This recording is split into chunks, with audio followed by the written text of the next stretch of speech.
Su familia, los omeyas, había gobernado el mundo islámico casi desde el principio, desde la muerte del profeta Mahoma. Permanecieron en el poder durante casi un siglo, gobernando desde Damasco, su capital, en lo que hoy es Siria. Bajo la dinastía omeya, la expansión del Islam en Oriente Medio y África fue meteórica, y en el año 710, menos de 80 años después de la muerte de Mahoma, los ejércitos árabes habían llegado hasta la India por el este y hasta el estrecho de Gibraltar en el norte de África por el oeste.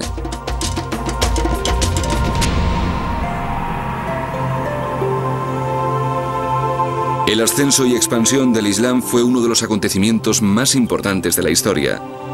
En un periodo de tiempo notablemente corto, una nueva religión mundial creó una civilización que ocupaba la mitad del mundo conocido.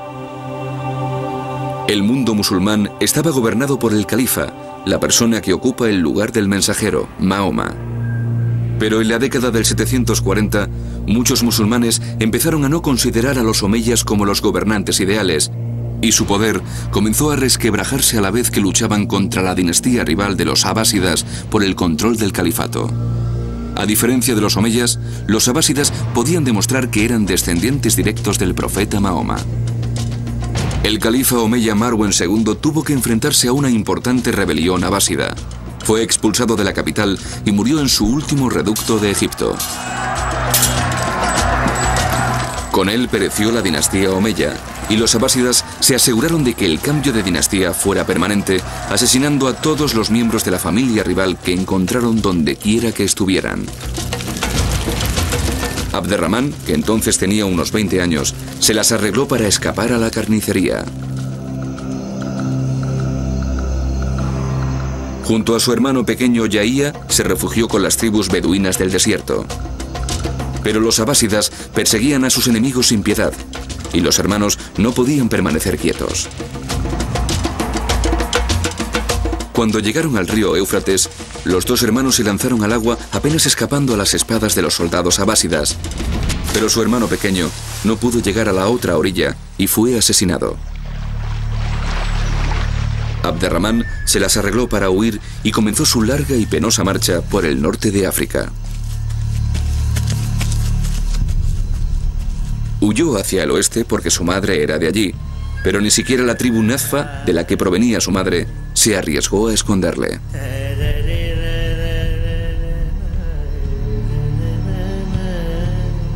En total, pasó 4 años huyendo, cruzando mares y desiertos, primero en Egipto y luego en Túnez. En la confusión general que sucedió al cambio de dinastía, el norte de África había caído en manos de los gobernantes locales. Se trataba sobre todo de antiguos emires o tenientes de los califas omeyas, y Abderramán creyó que apoyarían su causa. Pero esos hombres tenían otras ideas en mente, y lo que buscaban era su propia independencia.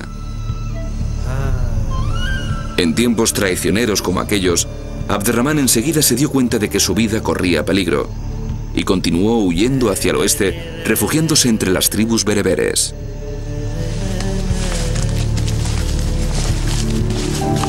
En su periplo, le acompañaban unos pocos fieles seguidores de los omeyas, entre los que se encontraba su criado Bad, y en medio de tantos peligros, conservó el ánimo gracias a su confianza en una profecía de su tío abuelo, que decía que un día él restauraría la grandeza de la familia. Pero los apoyos que buscaba en el norte de África no se materializaron, y en el año 755, cuando estaba escondido en Ceuta, fijó su atención en España, cuyo gobernador, Yusuf, se había erigido en soberano independiente de Al-Ándalus, aprovechando los tumultos de Damasco. En España todavía quedaban muchos apoyos a la causa omeya, y Abderramán envió un agente a comprobarlo. El resultado fue que le invitaron a convertirse en el gobernante independiente de Al-Ándalus. Exactamente la oportunidad que había estado buscando en el norte de África sin encontrarla. Invitado por sus partisanos, desembarcó en Almuñécar, al este de Málaga, en el año 756. Allí, en lo que hoy es una playa española de la Costa del Sol, fue proclamado gobernante por los antiguos seguidores de su familia y por los opositores a Yusuf.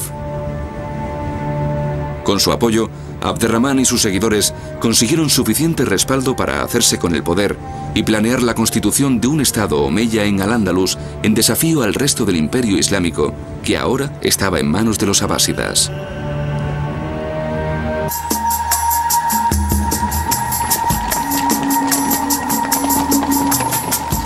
El ejército de Abderramán estaba tan mal equipado que él montaba el único caballo de guerra apenas disponible. No tenía ni bandera y tuvo que improvisar una desenrollando un turbante verde y atándolo a una punta de lanza. El turbante y la lanza se convirtieron en el pendón de los omeyas españoles. Pero Abderramán era musulmán y como solo podía haber un califa gobernando el Islam, eligió el título de emir o príncipe, el primero entre iguales. El cargo que se confirió tenía, pues, solamente connotaciones políticas, pero ninguna religiosa. Incluso así, se trataba de un acto de desafío que independizaba políticamente a Al-Ándalus del califato de Damasco. Lo que logró fue crear un emirato omeya en Iberia. Es un término que parece muy técnico, pero que significa que no proclama la independencia total del mundo islámico. Llega muy lejos, pero no se sale de los límites de la realidad. Si hubiera querido hacerlo, habría tenido que decir: soy el nuevo califa, el sucesor de Mahoma. Pero no fue tan lejos. Lo que dijo fue: soy un gobernante muy poderoso, soy un emir, pero aún sigo bajo la tutela del Islam. Sus sucesores sí que fueron más lejos. Con los años, Iberia se convertiría en un estado independiente y muy duradero dentro del mundo musulmán. Y todo ello se debe a los logros de Abderramán. Para hacerlo realidad, tenía que consolidar su poder. Así que hacia el año 785, cuando terminó la etapa de guerras casi continuas, Abderramán convertiría la última fase de su reinado en una etapa de planificación urbanística, construcción y mecenazgo de las artes. Y por primera vez, desde la conquista árabe, se estableció una administración central localizada en Córdoba. Creo que tuvo un efecto muy profundo en la historia de Iberia porque sin Abderramán, creo que es posible imaginar que el dominio del Islam no habría sobrevivido en España. Antes de su llegada estaba muy fragmentado, era muy ineficiente y es muy posible que los reinos cristianos hubieran avanzado más rápido en la reconquista.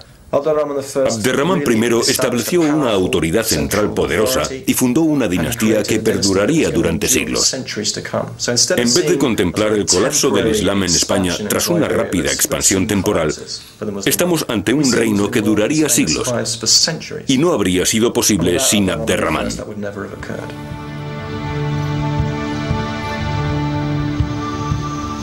Su mayor monumento, la primera fase de la Gran Mezquita de Córdoba, se inició en el año 785, cuando les compró a los cristianos el solar de la Catedral de San Vicente. Hasta entonces, había servido a moros y cristianos separados por una pared que la dividía. Esta primera fase simbolizó el esplendor político y cultural que había alcanzado Córdoba al final del reinado de Abderramán I.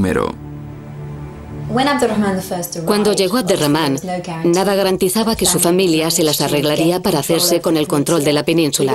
Era un jefe árabe más entre muchos. Al final de su reinado, se le reconoció como jefe paradigmático entre los peninsulares. Pero los demás jefes árabes no opinaban que estuviera en una posición especial. La construcción de la Gran Mezquita de Córdoba marca un punto de inflexión en su reinado.